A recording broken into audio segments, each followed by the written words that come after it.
Kehidupan dan keluarga Nadiem Makarim disorot setelah ditetapkannya mantan Menteri Pendidikan, Kebudayaan, Riset, dan Teknologi, Mendikbudristek, ini sebagai tersangka. Kejaksaan Agung, Kejagung, menetapkan Nadiem Makarim sebagai tersangka dalam dugaan korupsi pengadaan laptop berbasis Chromebook di Kemendikbudristek pada 2019 hingga 2022, senilai 1,98 triliun rupiah. Setelah sosok istrinya, Franka Franklin terungkap, kini sosok ayahnya juga jadi perhatian. Apalagi ayah Nadiem Makarim, Nono Anwar Makarim bukan orang sembarangan. Dia dikenal sebagai pejuang anti korupsi, tokoh hukum dan aktivis senior yang punya pengaruh besar dalam sejarah politik dan hukum Indonesia. Reputasi Nono Anwar Makarim kini diuji karena kasus hukum yang menjerat putranya, Nadiem Makarim. Ayah Nadiem, Nono Anwar Makarim merupakan anggota DPR di zaman Orde Baru, sekaligus praktisi hukum ternama di Indonesia. Nono Anwar Makarim juga lulus dan menjadi alumni dari kampus ternama Indonesia dan luar negeri. Dia dikenal sebagai salah satu pesohor dan praktisi hukum di Indonesia. Nono Anwar Makarim merupakan salah seorang aktivis angkatan 1966 yang turut berunjuk rasa untuk menggulingkan rezim Orde Lama pimpinan Presiden Soekarno.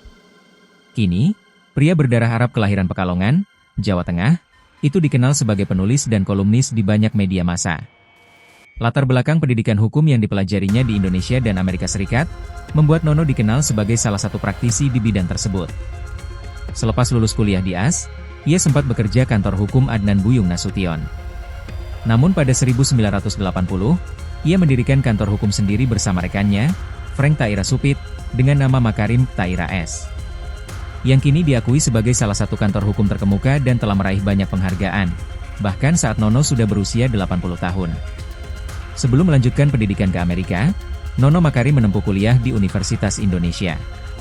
Pada 1966, ia bergabung dengan Ikatan Mahasiswa Jakarta, IMADA, dan sejak 1958 hingga 1974 menjabat sebagai pemimpin redaksi harian Kami, sebuah media mahasiswa yang vokal mengkritisi isu-isu politik.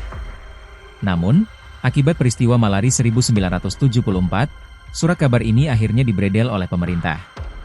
Dalam 2 tahun sejak berdirinya, Makarim Taira S sudah dipercaya menangani klien-klien besar seperti Ban Panin, Bata, Citibank, American Express, dan ICI. Prestasi tersebut menjadikan firma hukum ini sebagai panutan bagi banyak kantor hukum baru di Indonesia.